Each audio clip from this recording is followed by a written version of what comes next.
Cool. What is up, everybody? Welcome to the Of Like Minds podcast, episode 4. I have a very special guest here today, Shirley Reppert. She is a woman in the engineering field, specifically civil engineering. So she's super awesome. She's killing the game. So just want to say thank you, Shirley, for your time today and coming onto the podcast with us. Wow, thanks for having me. So excited to be here. Yeah, no, it's awesome. So Shirley, there's a lot that you have you have to offer, and you're a wonderful person and one of my closest friends. So I just want to ask first, you made the huge transition moving from the East Coast, making your way to Cali. I think just I did. maybe talking about that transition, what ultimately was the deciding factor for that, and just what that Yeah. transition was like.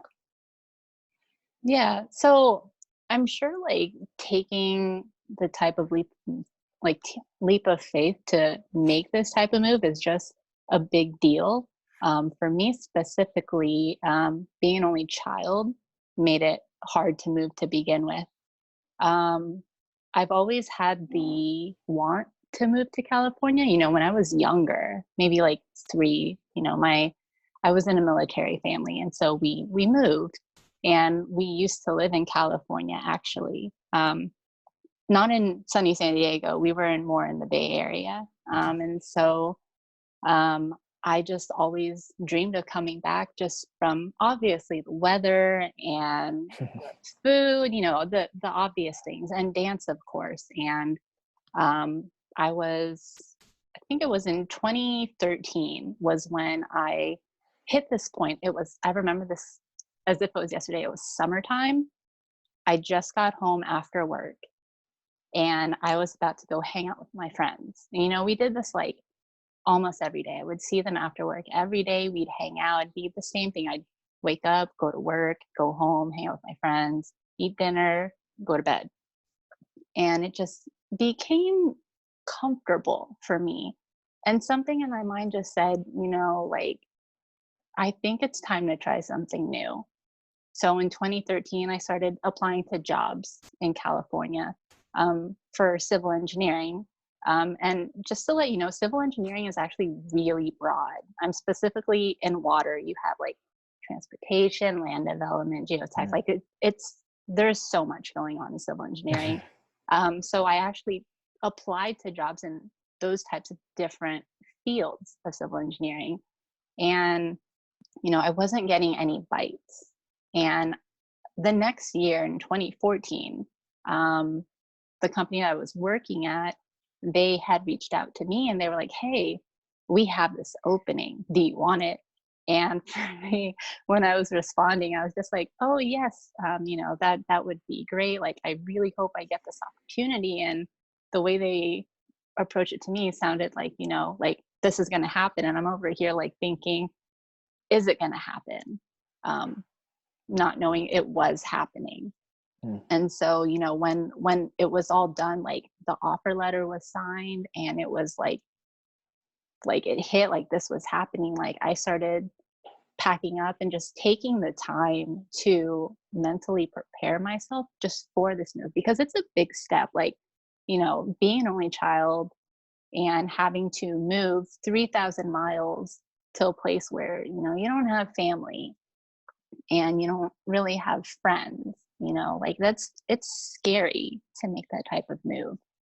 And when I did it, that day, it was in October, I think it was October 4th, 2014, and I was crying my eyes out at the airport. Like my parents took me to the airport and we were just like bawling right in front of security. And it was really hard. And thinking about it actually right now just reminds me of how hard that was, because I do miss my parents a lot.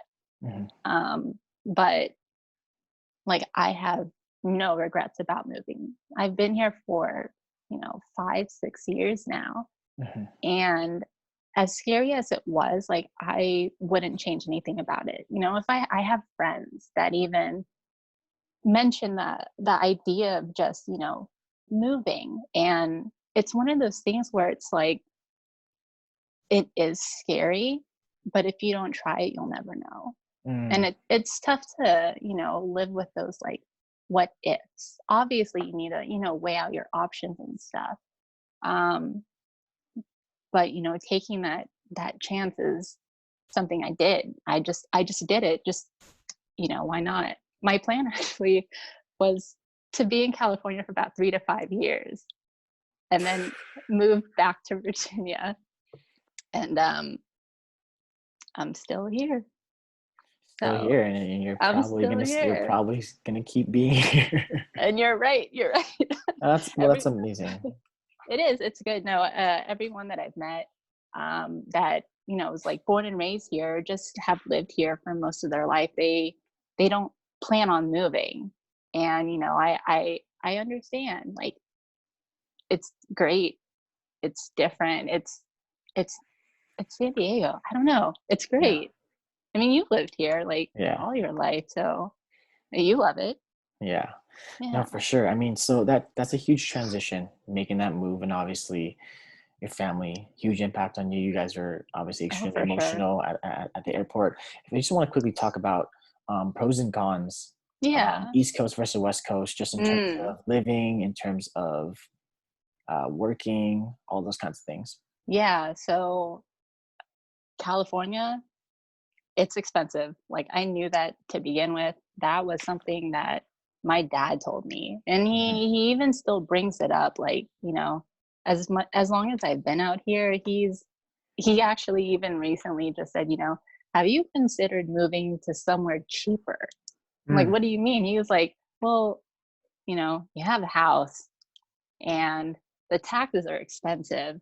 Wouldn't you want somewhere where you can get more bang for your buck? And like, I totally understand. Hmm. Hmm. But that's just one thing is, it is expensive out here in California. I get that. Um, it's it varies more in Virginia because it's different. You have the area that I was in, which is more southern Virginia, Hmm. not like, country, which, people technically think, Virginia Beach, just because it's in the South, I should have like this accent. Yeah. And that was one of the questions that was brought to me was, how come you don't have an accent? Um, I don't have one. I don't Yeah. know. But Virginia's a beautiful place. Like, you get all the seasons. And if there's anything that I missed, like besides, the obvious, my friends and my family, Hmm. I miss the fall. Like, Mm. to wake up in the morning to have like just crisp weather and see like brown and orange leaves just like on the trees and just falling, like, I can't get that here. Yeah. That is something I miss. um Even like back to like the financial side, like, depending on where you live, if you're like closer to DC, like, I'd say it's probably equivalent actually to being out in California. Mm. And not that, I don't live in DC. I haven't lived there. It was one of the places that I considered was like DC, Northern Virginia area. Just, it's a great area. Um, and, maybe after San Diego, who knows? But, friends have told me that prices are getting more expensive out there and cost of living, and, it's comparable to here.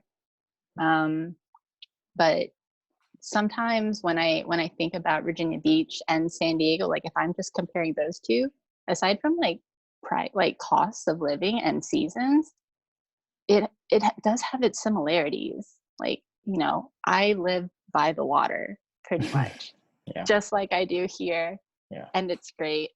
And I'm like, what, 40 minutes to the beach. Same thing in Virginia Beach. Mm. They're both like homey areas. Yeah. You do have more of like the city areas, the downtown areas. So, I think the main difference is, being 3,000 miles and being on opposite sides of the coast. Of course. Yeah. So for me, like, to me, both places just feel like home now. It's amazing. Virginia will always be my home. It's great. But being here, it took, I want to say, maybe 2 years for San Diego to feel like home. It just felt foreign Yeah. from when I first landed, and then at some point, I got more familiar with the area, and I was like, Hmm. okay, I know how to get to Mission Valley. without maps. Yeah, So, yeah, yeah. That's how you know you know, you've made it. exactly. Yeah. So, it's great. Yeah. I miss home. I Of wish I could go course. back, but with the circumstances that's Hmm. going on right now, I think, it's a point when COVID gets lifted, hopefully at some Yeah, point, and get to see my parents again. of course. Well, Yeah. what's East Coast? From my little knowledge, I know that the East Coast is just far known for its public transport. So specifically in Virginia, in the area that you're at, is public Hmm. transportation, is that the main way of getting around, or is it still by car? Obviously, with California, you need a car. So what's that kind of Right. adjustment and comparison like? The area that I was in Virginia Beach, it was about the same. Everyone I knew drove a car. Mm, Like you can have like a bike to bike around, but it's pretty much kind of similar to San Diego. Like, none of my friends and we didn't bike to each other's places. We just drove, even though like uh, one of my best friends was like 5 blocks away. Like I was not walking. I was gonna drive. yeah, So things like that. We had bus, like bus transportation, but again, it wasn't something that was just heavily recommended, or just it just wasn't the way I grew up going around the area. Everything was just by car. yeah. Um, and that's where I was. But, like from going to Northern Virginia a lot, they have a metro that will take you like right into DC. Mhm. And so, to avoid that type of traffic and parking, because, parking can be tough in DC and stuff. We would, maybe just take up the metro to go see, like Wizards game or something. Mhm. Um, so I'd say it's about the same, just drive around. It's pretty equivalent. Okay, cool. So Yeah. parallel parking wasn't an issue. Oh my You gosh. had enough of that. We had parking lots. Okay. Yeah, I miss parking lots. Yeah. If I did start to get a little bit more comfortable knowing like having to parallel park, because moving out here, like you're gonna have to do it at some point. Yeah. And it was okay for me when I had the chance to get a car with a backup camera. I That was one of the things I had to have, So because I you got a still new don't car. know. You still don't know You that know what? that's cheating. We don't count that. I can parallel park going to my right side. Yeah, yeah, yeah. It gets I'm still working on the left side. well, you only get that experience on the one-way road, so I'll give you a True. pass on that. Thank you. Um, Thanks. going back to home though, I know Yeah. you obviously before you came to California, you knew how expensive it was and you wanted to Mm, prepare yourself for that. So you finished school on the I East did. Coast. If you can just talk a little bit or just give us everything about your undergrad experience and what that was like. And just let for the viewers and whoever's tuning in right now who doesn't know, just let them know where you went and just Sure. everything you did and got involved in how that ultimately led to your career now. Okay, yeah, no problem. Just to start off, I miss college so much. It Same, it same, was same. great. Anyone who's in college, I would say stay in college and Yeah. write it out and enjoy it, because when you become more of an adult and have those responsibilities, like it gets more challenging. But Mhm. that's life. Things are going to change, and you roll with it. Yeah. Um, my undergrad experience, I went to two colleges. The first one I went to was VCU, Virginia Commonwealth University. I went there as a general, um, like undergrad path. I didn't know what I wanted to do then. And then my second year that I was there, I switched to mechanical engineering. Mm. Um, Engineering was something that actually my dad had suggested, based on the classes that I chose for my second year. So, generally, like your first year, you take the common classes and you want to Totally. hang out with Mhm. your friends. And Mhm. so, we all did the same thing. Like Of course. I took chemistry, and I took biology. I took psychology and sociology, and none of those classes were for me. Like those were a struggle for me. And you know, anything that had to do with like just like if I couldn't have a book in front of me, it was hard. Yeah. In terms of like taking a test and stuff. Yeah. You know, I wasn't the smartest. I didn't grow up being, you know, a super smart kid. You know, I struggled when it came to tests. And, you know, the how I got through was honestly by preparing, you Mhm. know, like just taking the time to really prepare myself. And it was the second year that I had submitted an application to Virginia Tech. Now, Virginia Tech was something that was always in the back of my mind Mhm. because I wanted to go there when I was in high school. And, you know, I had applied when I was a senior and I got rejected.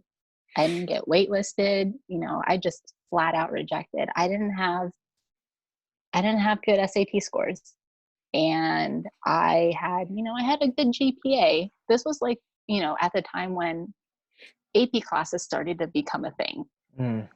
I took one AP class and that it wasn't for me. You know, not when I was in high school. So Yeah. I had a good GPA. I had, you know, an average SAT score, and I didn't get in. It wasn't enough. And so when I applied to Virginia Tech to transfer into my junior year, like I was so determined and more than ready and wanting to get into that school that I did everything I could. So, you know, if they were like, you know, here's one essay you have to write, here's an optional essay, I wrote two. Like I made sure I did everything that I could to to to get in. Yeah, And absolutely. yeah, and it wasn't even that wasn't the easiest ride for me. You know, there were challenges just getting my application over to them. You know, my parents and I, we have a great relationship, but sometimes we don't always see eye to eye. And I think that's just real talk, you know, like Yeah. parents and kids are just, you know, they're not always eye to eye. And but you know, I sent in my application, everything was good. I got accepted, like, oh my gosh. Let me tell you about my acceptance letter. Yeah. I got it in the mail. And it's funny, I was actually talking to my dad yesterday, and he was like, yeah, I was going through my closet and I found your Virginia Tech acceptance letter. Oh. And so it was a great reminder of how that happened. And I was standing in the kitchen and I get this letter, and you know, it was a pretty big like letter. Mhm. My dad looked at it and he was like, you know, if it was thin, there might be more of a problem. I was like, yeah, you're right. That's how you know. That's how you That's how know. you know. And I opened it, and no joke, like the first line was like, congratulations. Like I screamed. I screamed in the kitchen. And for someone who has a soft voice, like Yeah, yeah, yeah. Big my deal. screams, they're dangerous. um, but yeah, I screamed, and my dad was in the kitchen, and he just like dropped the dishes, and he was like this, and Oh, it was great. Like I was just crying, and he was crying because you know we both knew how bad I wanted to go, and I did. absolutely. I got in, and when I did get in, and I found out it was maybe a couple weeks later was when you know everyone found out about the unfortunate event of April 16th, Yeah. Yeah. April 16, 2007, That long was ago already. Wow. it was that long ago, Yeah. was when the shooting happened at Virginia Tech. And, you know, I don't have much to say about it because, you know, I wasn't there. It wasn't an event that I feel like I can really speak much of because I wasn't there. I didn't live through that. Yeah. Um, but you know, regardless of if you were there or not, doesn't change how you feel about what was going on during that Absolutely. time. Absolutely. And you know, I had friends there. I'm thankful that none of my friends that I knew were involved in what happened. Um, but anytime there's an event like that is scary. And the unfortunate thing is these things still happen. Mhm. And, you know, hopefully one day it won't anymore. But, you know, that that did make me rethink about going to tech. And I'm still glad that I did go. When that happened, I talked to my parents about it, and they're pretty like protective and wanting the best for me because, even when I moved out here, they pushed me. They're like, if you don't do it, you're not going to know. You should do it. It was the same thing with tech. And when I went there and they talked to me about it, and they're like, no, it it affected them too. It affected, so many people in Virginia. Yeah. But they specifically said, like, if you don't go, that's going to be an opportunity that you won't get back. Mm. And they were right. So, parents are right. They just are. Yeah. So yeah, so I still went. I accepted it, and I went to tech for the next 3 years, and I'm so glad I did. I love Virginia Tech. DC is great, but something about Virginia Tech, I don't know what it is. It's that Hokie spirit. There's something up in those mountains where it's like, Well, it was your it's dream school. beautiful. You talked about it was a school that you thought about in college, and so I think that's I just something did. that can't be superseded by anything else. If you want it and that's the dream, you're gonna do absolutely Always, everything. So that's amazing always. that you stuck through that, even despite that tragedy. And that's literally the time that you're transferring in. So I can't imagine technically being freshman, like in terms of like being that first year at that Yeah. campus. That has got to be, I don't know how you went through that, but I'm so glad that your parents encouraged you and really emphasized how big of an opportunity you had in front of you. And I'm glad that you took it because, Oh, me too. yeah. And were you still doing mechanical engineering when you went into tech, or is when you made the No, switch, or what happened actually, I there? did. It, yeah, no. So, I feel like I'm just jumping back and forth, but No. originally in high school, I wanted to be an architect. Mhm. And so I think that was part of the reason why I probably didn't get in to Virginia Tech when I applied as a senior, is because I applied for architecture. Their architecture program is amazing. And, it's very competitive to get into. So when I applied to transfer, because I was in engineering, it was easier to stay in the same track. So, I realized mechanical engineering wasn't my thing. I don't know cars. Someone in one of my classes was like, if you don't understand cars, you shouldn't be mechanical engineering. I was like, oh, got it. so, so yeah, I switched to civil. At that time, I was told by a company that I was looking into, they were like, they kind of go hand in hand a little bit. Civil engineers deal more with like the structure, the foundation, everything that's underneath, around part of that building, and Mm. architects get to do a lot more of the design from like the aesthetic side and stuff. I understand that. So I still stuck with civil engineering. I applied and I got to do civil engineering for the next 3 years that I was there. When I did get in and I met for orientation, I did talk to one of the counselors, and I was like, I'd like to switch my major into architecture, just because why not? It was still in the back of my head. And honestly, it was in the back of my head for like the next 10 years, Wow. even after going to tech. But that we'll circle back to that. Yeah. But yeah, they still wouldn't let me in architecture. So I stuck with engineering. I stuck it out. And I graduated finally 3 years Wow. later. Yeah, it was August. I got to walk that May, but I had a Nice. class that I took 3 times just to graduate, and it wasn't like one of those. Oh my gosh, it feels so long since I've been in school. Actually, 10 years.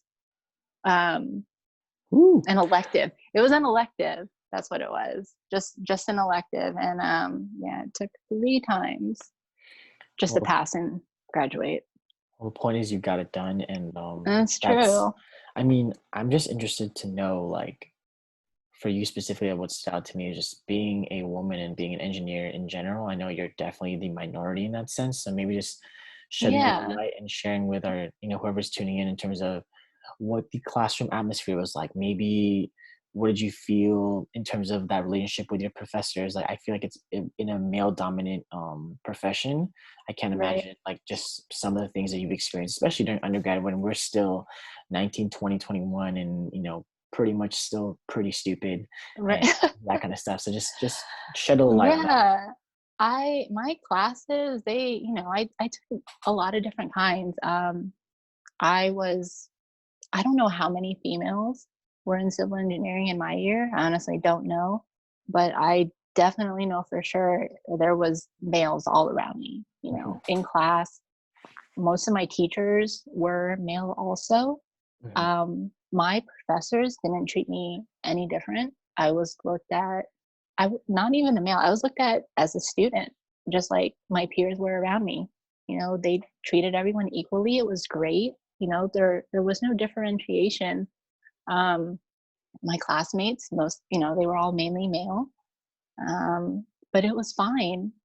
I actually didn't build a strong relationship with any of my peers, and I think that's something that is important that I did wish I did, was to develop more of a relationship with those people. I was mm, so into having a connection with my friends who were in dance because we're on the same dance group, yeah. and when you have that common interest, it just brings you together in a way that I don't know, it just makes you family.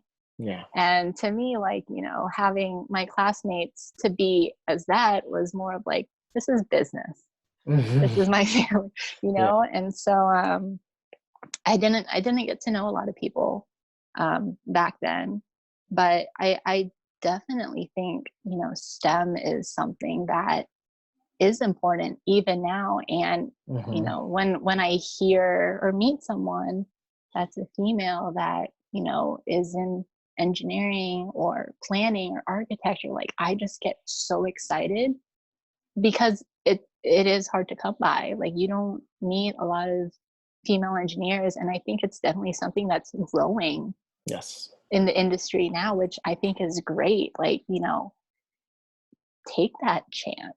Like it's important. We're gonna engineering is huge, technology Mhm. is huge, and it's rewarding, unfortunately, like you still you still come across people who, you know, see you as being a female Mm. and not treating you as an equal. And I've come across things like that sometimes, and it's definitely not comfortable. Um, and it is unfortunate that those things still go on today, and that females still have to experience that. But just like anything, it helps you grow, and it makes you stronger. You Absolutely. know, yeah. So yeah, STEM is huge. Like I Mhm. I did go through something when I spent years just even considering getting out of engineering, because I never felt like it was for me. Yeah. But I'm glad I stuck with it. It's rewarding. It's very rewarding.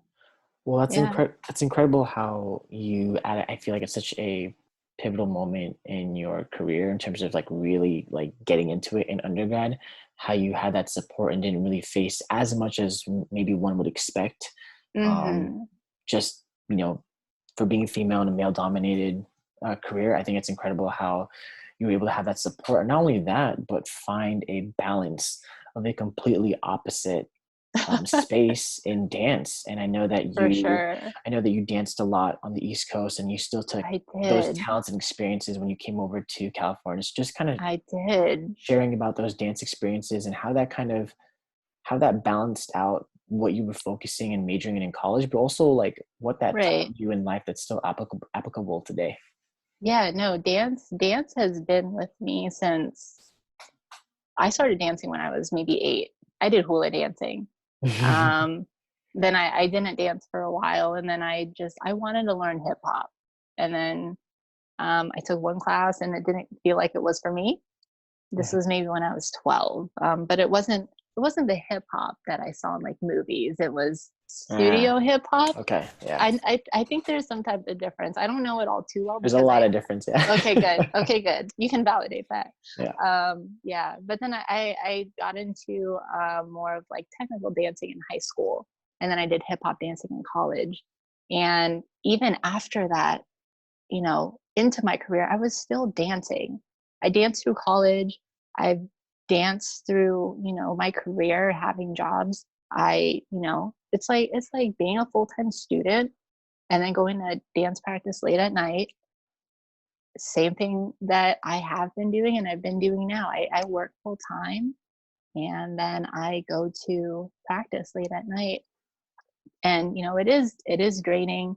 It does take a lot out on you, but you kind of learn to work with it. You lose sleep, but I guess you can make it up over the weekend. Yeah. Yeah, but it does. It's finding that mindset to keep you focused on both things and knowing why you're doing each one. Mm. Because no matter what you do, obviously you're gonna want to put your 100%. You don't want to just have something and not commit to it.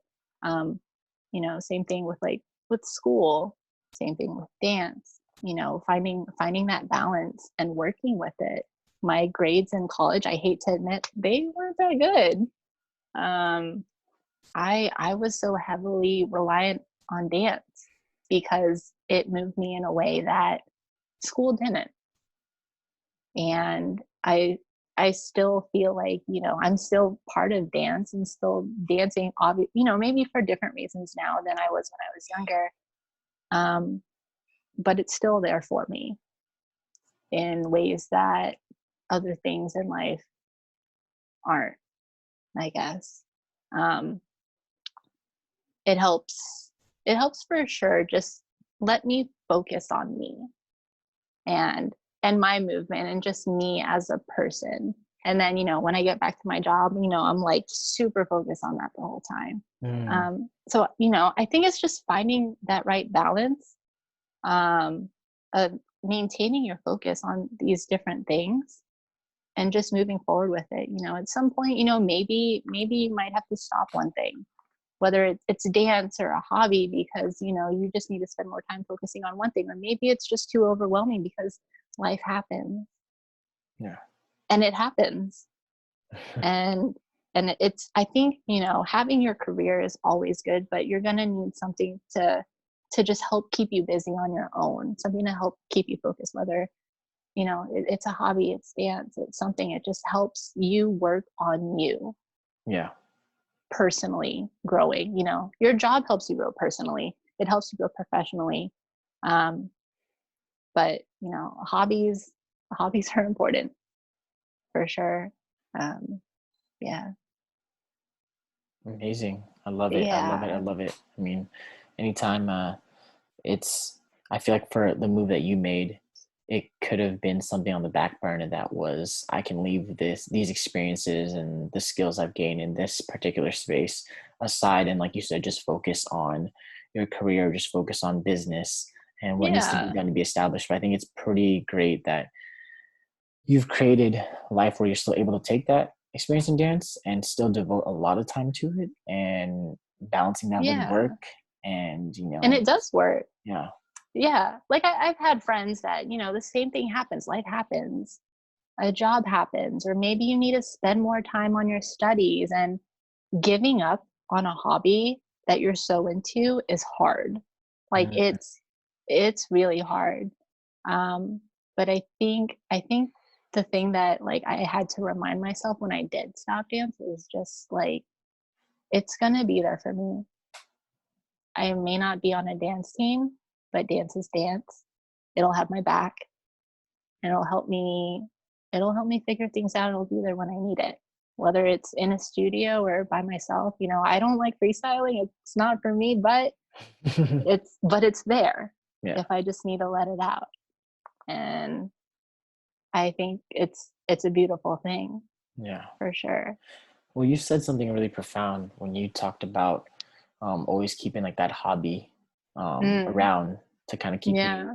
I mean, this isn't verbatim, but keeping you grounded and keeping you focused. And obviously, with a passion like this that burns so heavily that I can see and feel from you, and you obviously chose to go a different path. Maybe just talking about a Yeah. little bit of the importance of, your family in terms of kind of helping influence what you were going to do with your career, obviously focusing more on stability, focusing more Mm, on something that's sustainable, that we know, something a little more conventional, just talking about that. right. That was actually a challenge for me in college. Actually, my parents, specifically my dad, was not on board with me dancing at all. Mm. That was He even when you were going to college and you That was already in were college. majoring. So just cutting Yeah. dance out completely. Okay. Yeah, cutting it out completely. It was, and I think this is maybe something a lot of people can relate to is having that hobby that is distracting you from your studies, but you can't let it go. Mm. And that's something that I went through. And, it just I understand. I'm not a parent, so I'm not saying from a parent's perspective, but growing up and reflecting on my college experience, like I totally understand where my dad was coming from Mhm. about staying focused on my studies. Because when I graduated, my grades weren't that good. I also just, didn't study as much. I didn't prepare as much. And so, dance just was something in someone else's eyes, I shouldn't have done. Mhm. When you graduate and you get employed, they look at your resume, they look at your experience and your grades. And if, you know, if not all is there that they're looking for, chances are they're going to look for someone else who has all that. And it sucks. I've been there. Um, but having that hobby, like, it's just so important. At some point, I still kept going. I was still dancing, and I did spend practices till like 2 a.m., like just practicing during a normal work week, and then having to go to work at 8 a.m.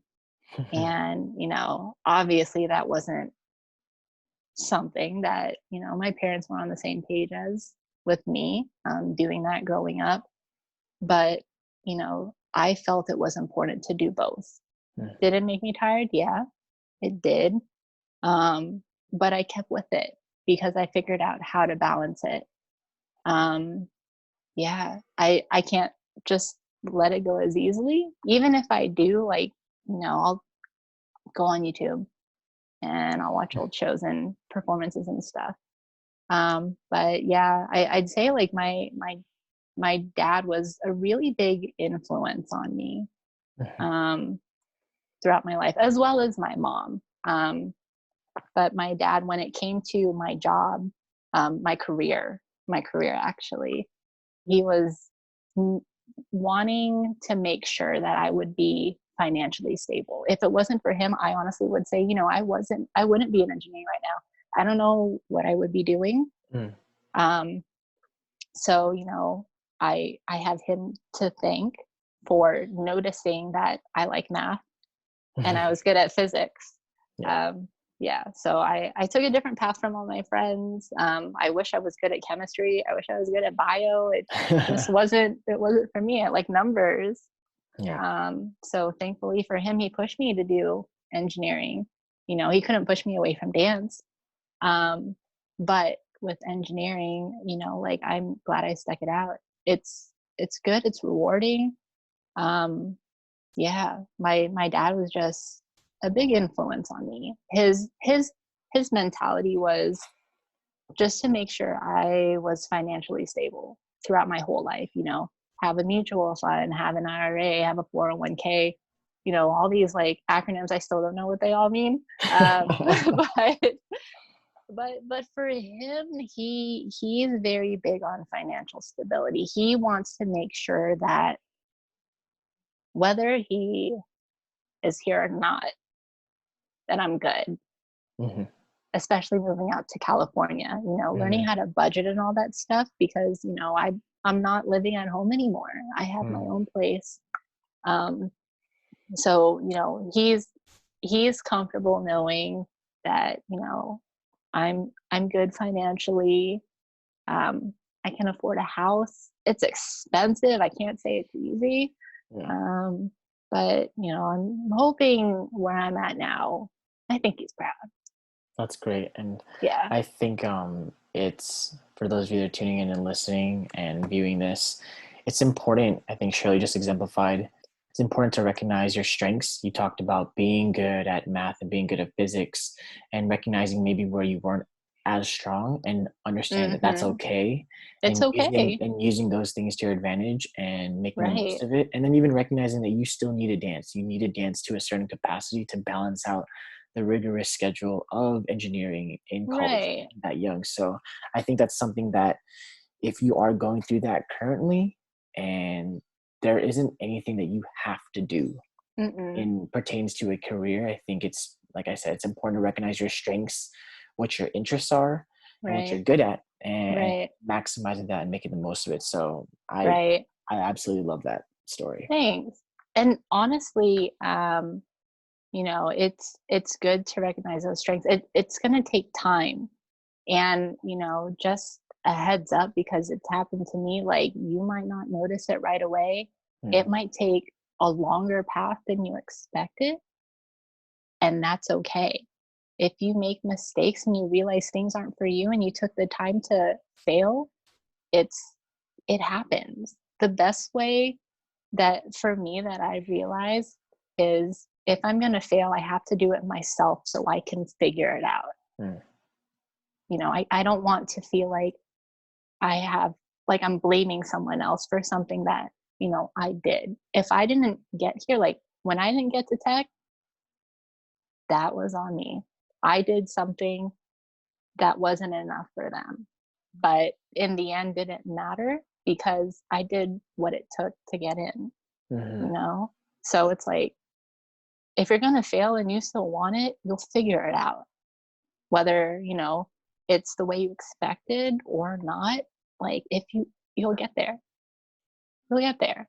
And if your mind changes, then that's okay too. You don't have to be, just on it the whole time. Sometimes the things that you learn as you're on your journey take you in another direction, Hmm. and that's okay, because that's life. You're just figuring it out like everyone else.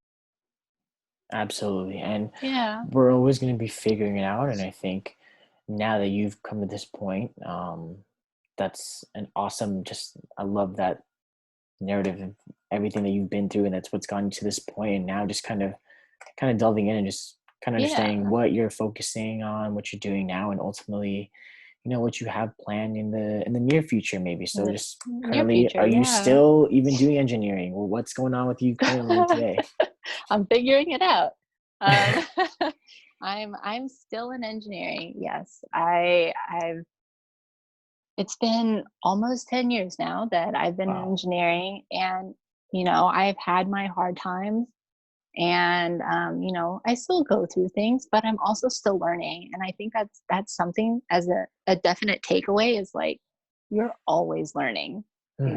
Even after 10 years, like, I'm still learning, and I'm going to keep learning, because everyone has different takeaways and different experiences. So no matter who you interact with, you're going to learn something, whether it's about them or about yourself.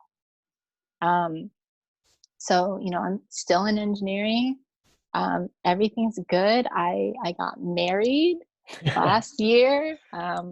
We bought a house a couple years ago, Yeah. and just living life, with things that are going on right now. Obviously a lot of us are stuck at home, and just um, it gives you that time to still work on yourself Mm, and it's figure big. things out. It's true, yeah. I'll find time when I'm just a couch potato, and I'm not like a very good couch potato. I like to stay busy. I like to go out and do stuff, and it was tough at first for me to just sit Mm. and not know what to do. But now that I'm sitting, I finally get to learn how to relax, and it's giving me the time to work on our house. Like, we did gardening today, Amazing. and it's a good thing. So I hope that's something that continues to grow. I hope I hope her vegetables start growing. I want to start eating, like herbs and fruits and vegetables that are growing out of the backyard. So, I hope that all keeps going. Some point, hopefully in the near future, hoping, have a kid. Um, but we'll see where things go and what happens. In the near future, that's what I would like to happen. I'd like to start having a family, keep up with my career, and not sure where I'll be with dance, but I know it'll be there for me when I need it.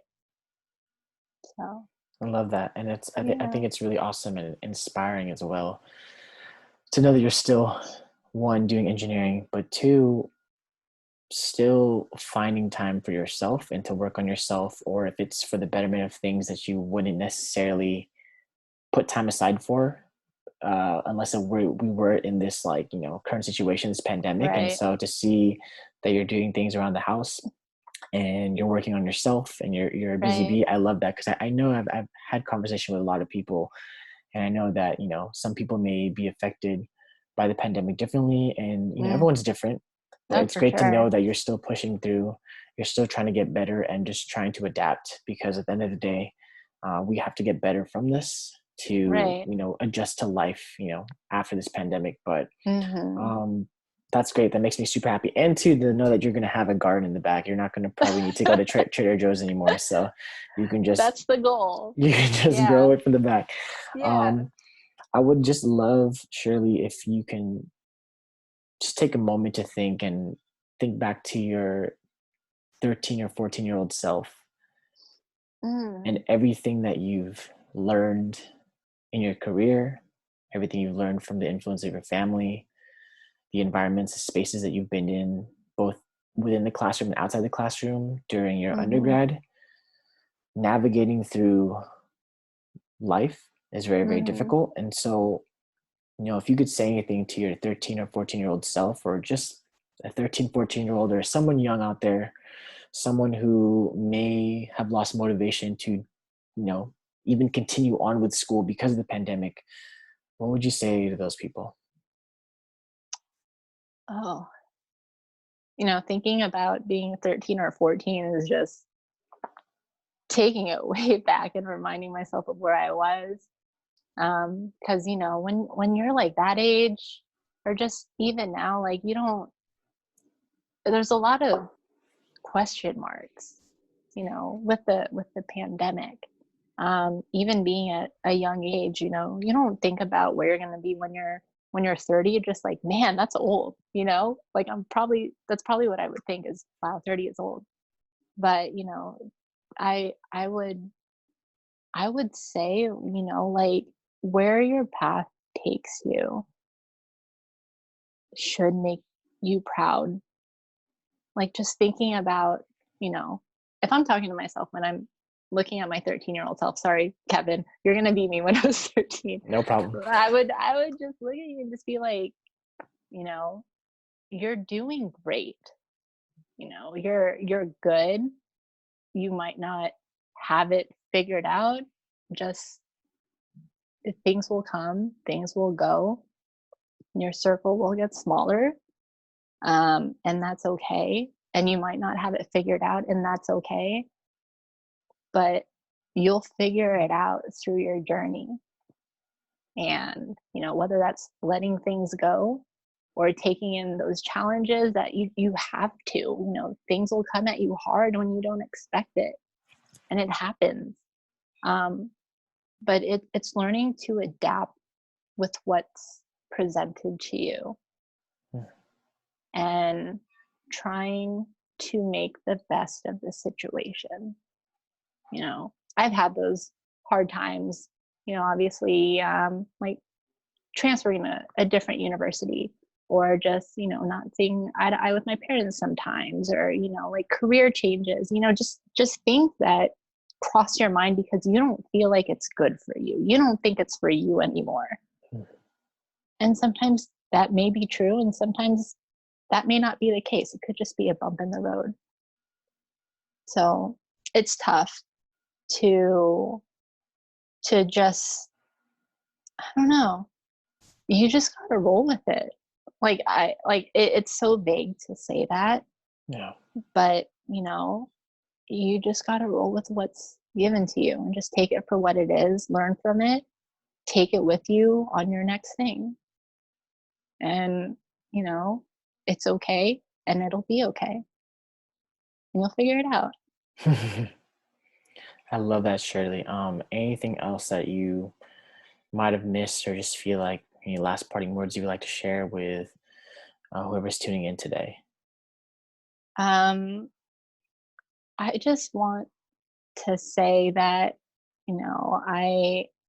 I'm really thankful that you think um, you thought of me for even wanting to do this interview for your podcast. Like, I am honestly really moved, and I'm just hoping that you know what what you see is maybe what other people will see, not necessarily like in me, but in what I have to say. Everyone has a story, Absolutely.